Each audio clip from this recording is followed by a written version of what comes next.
Welcome to the Protagonist Pub. My name is Tammy, and this is where characters gather.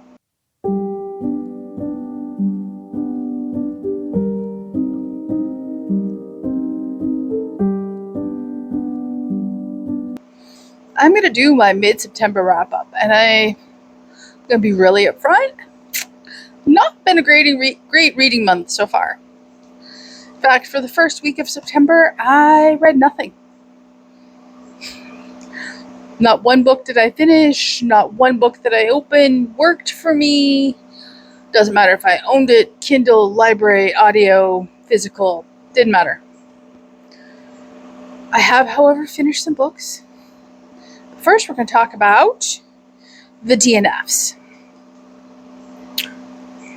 I'm only going to talk about 2 DNFs. I'm not going to talk about the DNFs of, books I picked up, started, didn't make it 20 pages into the book before I knew it was not going to work. So first DNF is going to be The Exchange by John Grisham. This was a buddy read with the always bubbly Lucy over at the Lucy Chronicles. This is the follow-up book to his first blockbuster book, which was The Firm. And I had such high hopes. This is quite honestly the first John Grisham book I have ever DNF'd. I will say it's a soft DNF. I made it 17, 18 chapters in, so well over 100 pages, which is well past my 50-page mark. And I really didn't care. So the book opens up, and the first several chapters are filled with politics, which, okay. Not my favorite thing. There was a strike, and then we get to the meat of the book, and I wasn't buying the setup. I wasn't buying the scenario. I could not be bothered. The miraculous case of food poisoning that saves Mitch, our protagonist's life. I was done at that point. So it's going to go on my shelf. If I pick it up later, great. If I don't think I will be unduly upset for the rest of my life. Okay, so the last DNF I'm going to talk about, I tried very hard to read this book. So much so that it's in the book, it's broken up into books. I skipped book 1 thinking that it would get better, because I've heard nothing but praise for this book and this series, and I love her as a writer. That is the book club read, unfortunately, which is Welcome to the World, Baby Girl by Fannie Flagg. And oh, how I don't like this book. So, it's got multiple timelines, but it's mostly what I read. It's set in 1970s New York, and our protagonist, aka Baby Girl, who is also, known as Dina Nordstrom, is in broadcast news, and it is just filled with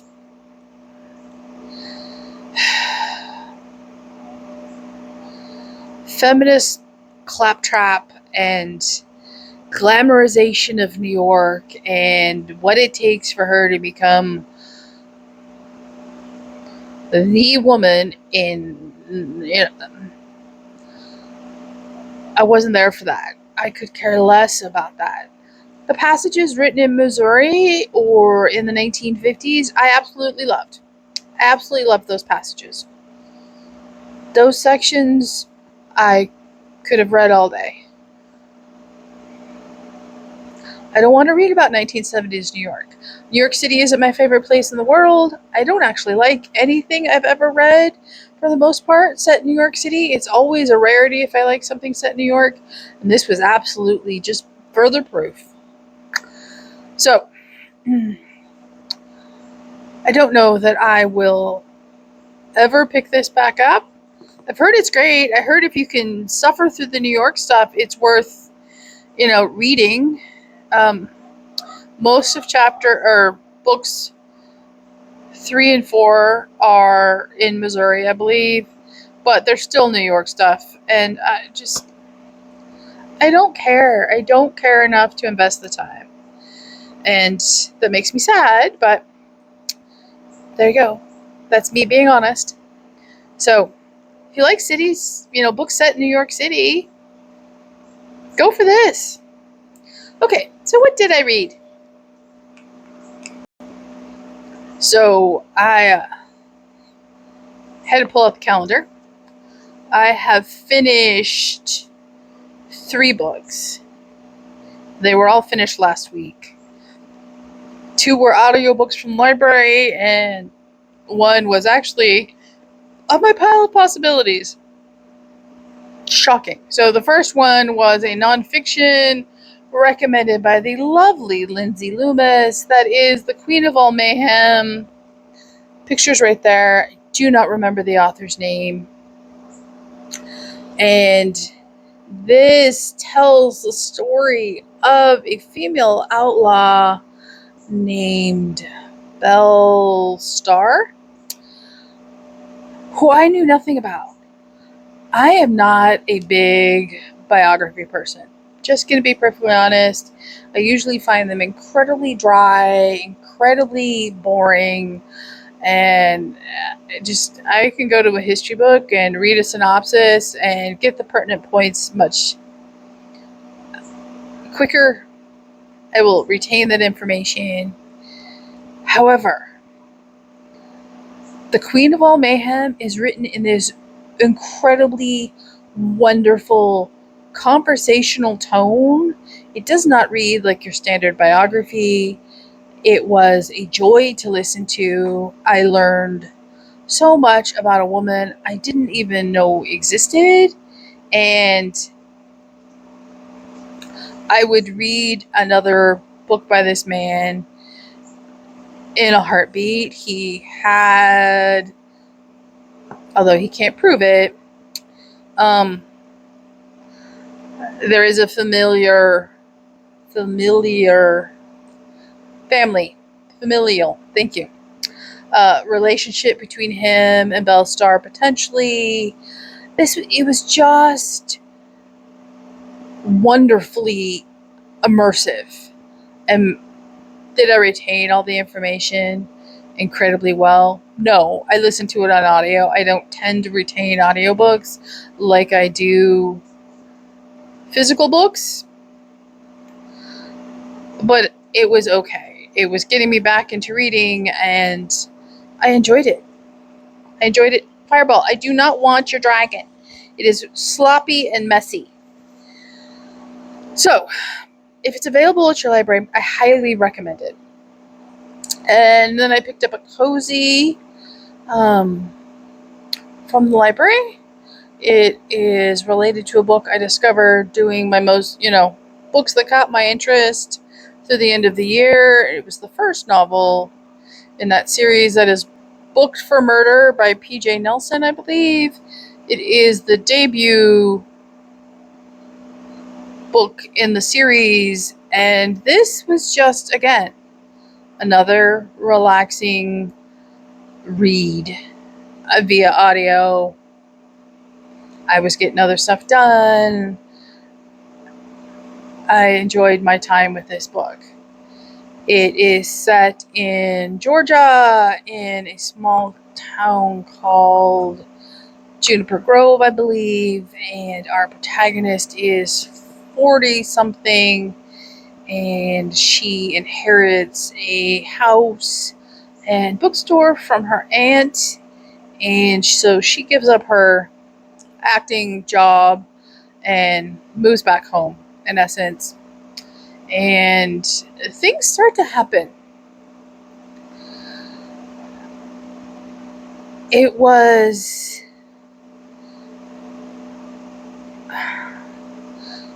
not the best cozy I've ever read, but it was by far not the worst cozy I've ever read.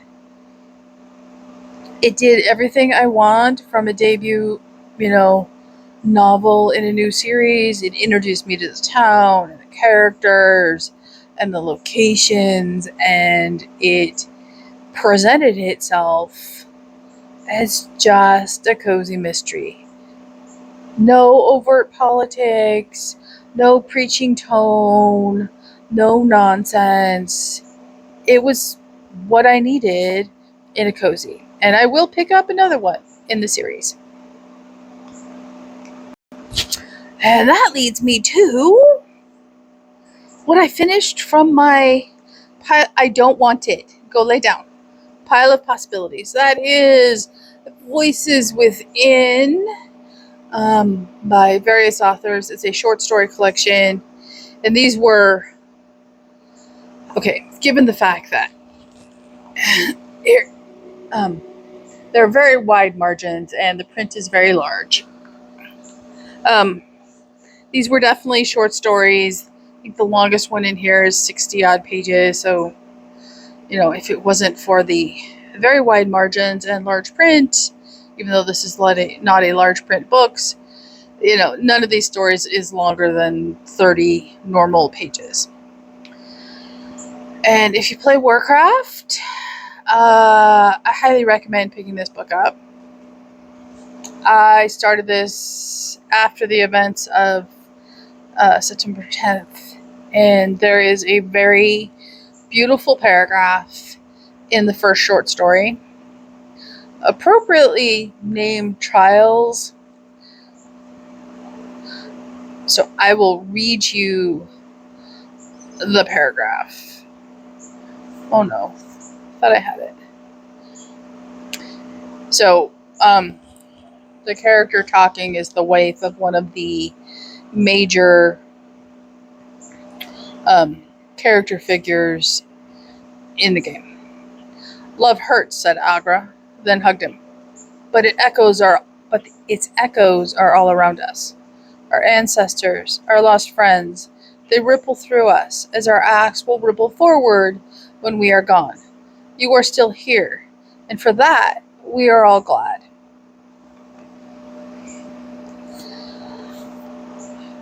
The timing on that quote was what I needed when I read it. I think it is beautiful. I think it is a reminder from a very unexpected source that our actions and our behavior ripple forward in time. And for a completely secular, fantasy-driven book based on a video game, there is a surprising amount of faith in this book. It was surely not intended by its authors, but you can see the roots of the faith expressed by the characters in this book in basic Judeo-Christian values, even if it's not expressed in Judeo-Christian terms. And the importance of, it's repeatedly in this book, the importance of family, the importance of fathers and mothers and children, and how they are raised and how their actions affect their children, and the importance of forgiveness and moving forward or learning from your past so that it doesn't impact your future or your children's future. It is a repeated theme in this book. It is a repeated theme in this book of the importance of love guiding actions. I highly recommend this if you play Warcraft. Even if you don't play Warcraft, you don't need to play Warcraft to understand and get something out of the stories contained within. There's really no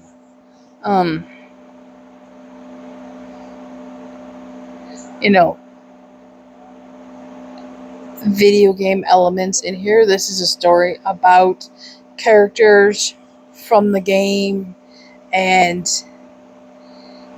doing better and loving one another and the importance of family. And I cannot think of a better way to end this video than that. So that is what I have read through the middle of September. What am I currently reading? I am currently still reading Churchanity by John Delarose. It's just been a little too heavy to have been picked up recently. It has nothing to do with the book. I have started September by Rosamund Pilcher. It isn't grabbing my attention, so I don't know if I'm going to set that aside by now. I am reading Dante.